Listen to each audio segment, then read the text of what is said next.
Pour cette vidéo, je reprends en partie la scène qui a été utilisée pour la vidéo précédente, si ce n'est que la tourelle n'a plus de contrainte looked avec l'objet nul qui oscille, je le rappelle, dans sa position sur le channel Z. L'objectif ici est toujours d'utiliser la contrainte looked avec l'option keep position, ce sur la tourelle qui va être contrainte avec le looked à suivre la cible objet nul, mais on va cocher le keep position pour aller un peu plus loin avec le nœud qui va en découler, qui est le nœud offset. Bilan, si je regarde l'animation, on voit que la tourelle n'a aucune contrainte de looked. Ici, elle est sélectionnée. Je vais sur l'icône looked, je choisis la cible d'objet nul et je fais 2 fois Enter. Si on observe maintenant, on a les nœuds habituels avec le nœud offset. Et on remarque dans l'animation que la tourelle suit maintenant les oscillations de sa cible relative à la contrainte looked. Je vais maintenant me mettre sur le premier frame. Je vais modifier la position sur Y de l'objet nul. Et quand je vois l'animation, il est évident que la rotation due à la contrainte est toujours présente. Mais par contre, la tourelle rentre dans la structure du char.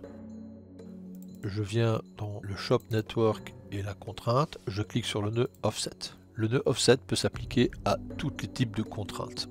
La sortie de la contrainte vient dans la première entrée et le Get Workspace vient être considéré comme la position d'origine vient dans la seconde entrée.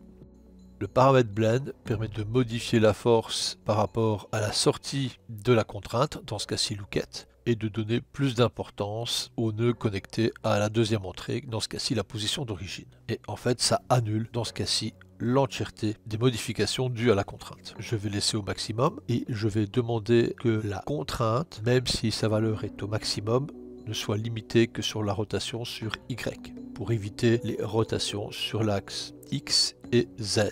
Et comme ça, la tourelle gardera son horizontalité. Il suffit dans Blend Mask de désactiver la rotation sur X et sur Z. On remarque à ce moment-là que la tourelle tourne, elle a toujours une contrainte, mais que grâce au filtre du Blend Mask, qui est dans l'offset, il n'y a que la rotation sur Y qui est à 100%. Dans ce cas-ci, étant donné que la contrainte est un looked, il est évident que les positions et le scale n'ont aucune influence. Je vais réactiver les modifications sur les 3 axes, changer l'angle de vue pour un peu mieux voir certaines choses. Et si je fais un Clear Offset, je retrouve avec les valeurs de contrainte que je dois repersonnaliser dans le looked.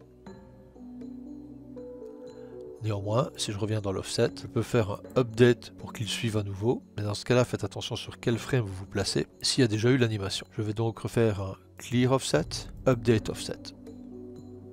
Et ce sur le premier frame. Et nettoyer les axes de rotation qui ne m'intéressent pas pour mon exercice. Voici pour ce qui est de l'approche du nœud offset avec les options de blend, d'update, de clear et la limitation avec le blend mask des influences d'une contrainte.